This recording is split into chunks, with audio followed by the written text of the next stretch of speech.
This is episode 67. Are you struggling to figure out a keyword research plan for your e-commerce SEO strategy? Well, today I will show you what are the best keywords to target, what tools you need, and what's the one thing you actually need to avoid.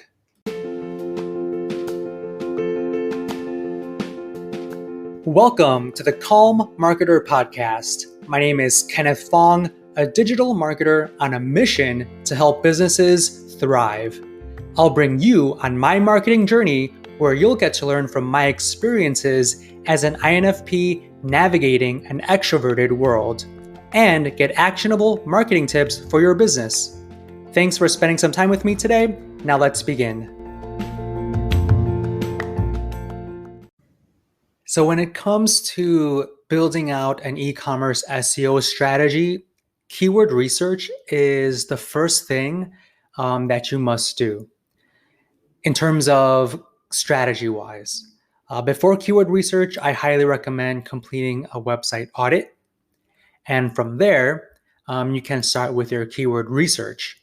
Now, this episode is going to go over your keyword research. I know a few days ago I did touch on technical SEO, but I do want to move forward with this series step by step. So keyword research is the first part of your strategy. And sometimes a lot of people struggle with this because they don't know exactly where to start, what are the best keywords to target, how to do it. And so in this episode, I will go over all of that.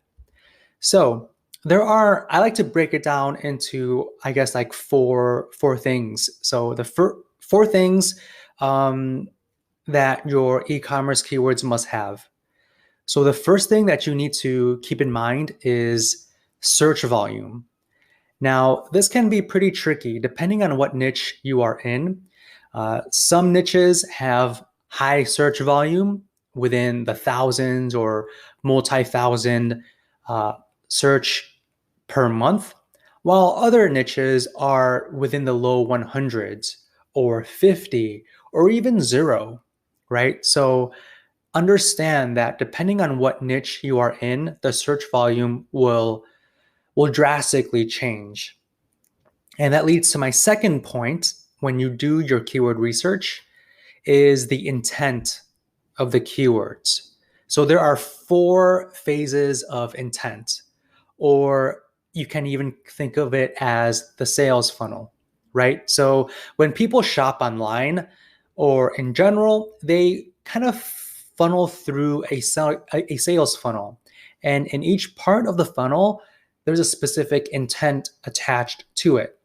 So at the very top of the sales funnel is the awareness stage, right? So that's where people are trying to figure out something, reasons for something,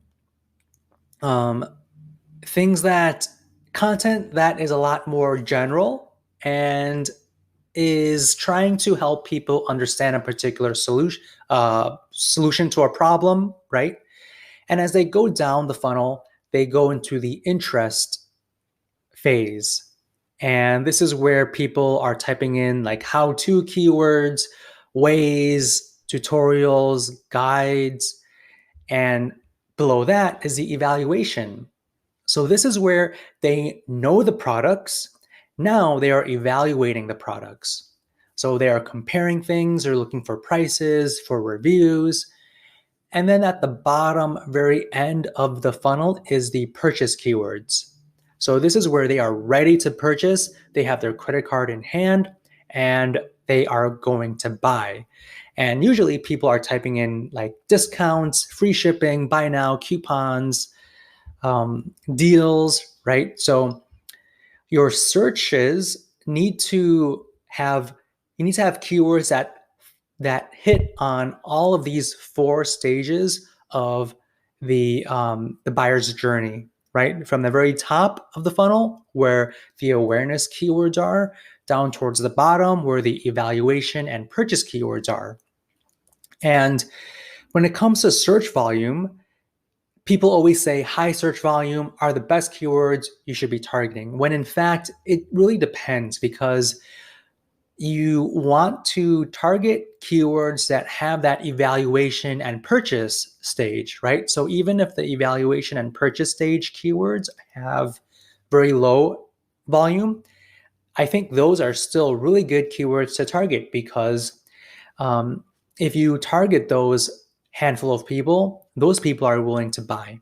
So make sure your keywords touch on all of the different intents, and don't worry too much about search volume because in many cases they may not even matter.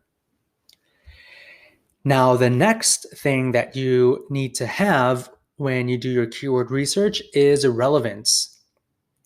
So make sure you have the right keywords for your site. So I want you to only optimize your pages for keywords that are relevant to your products. So you wouldn't want to optimize keywords that are completely out of the ordinary, right?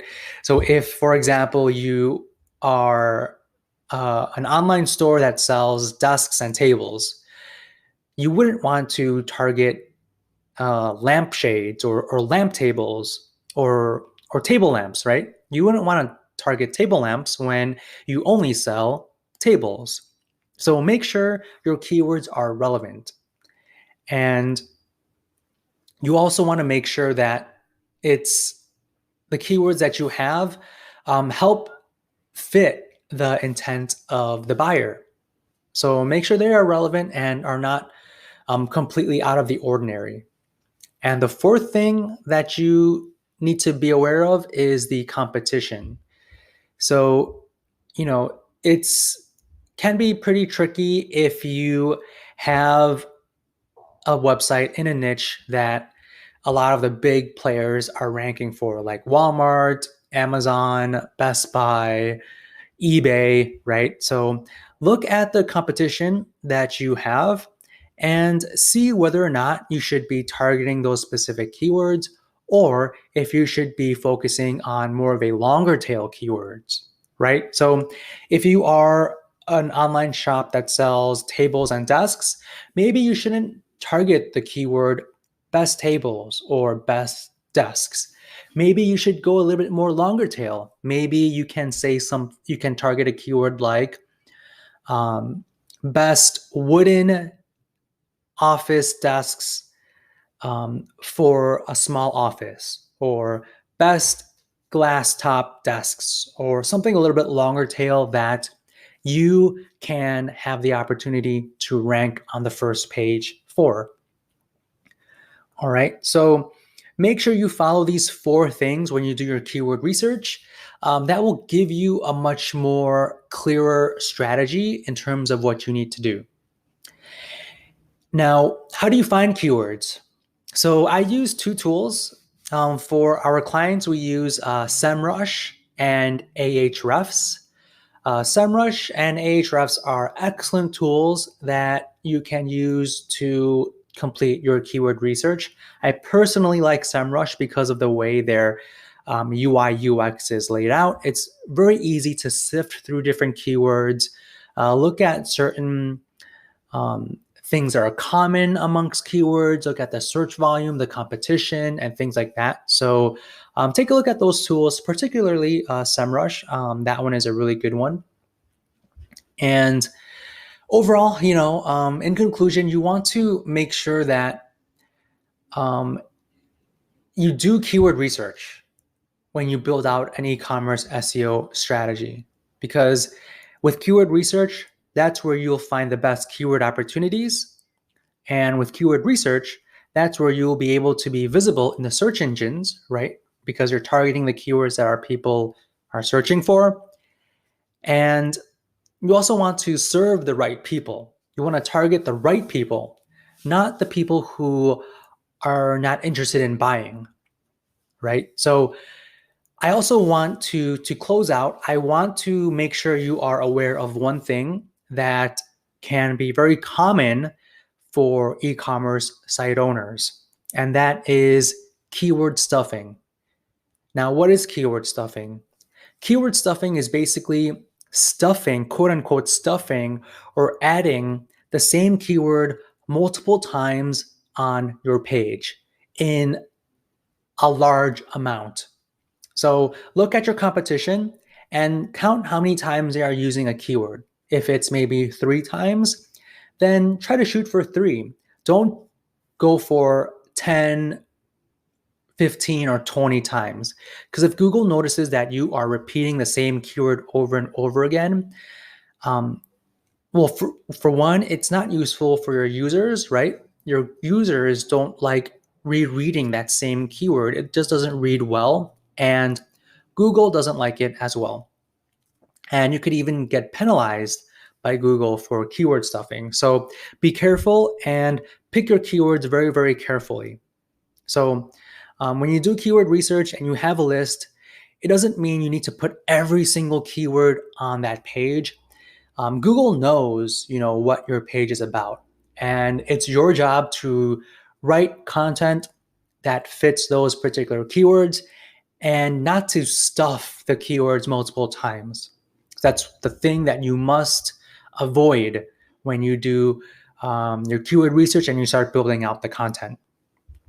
All right, so hopefully you thought this was helpful. In the next episode, I will be discussing on-page optimization strategies. So be on the lookout for that, and I will see you on the next one.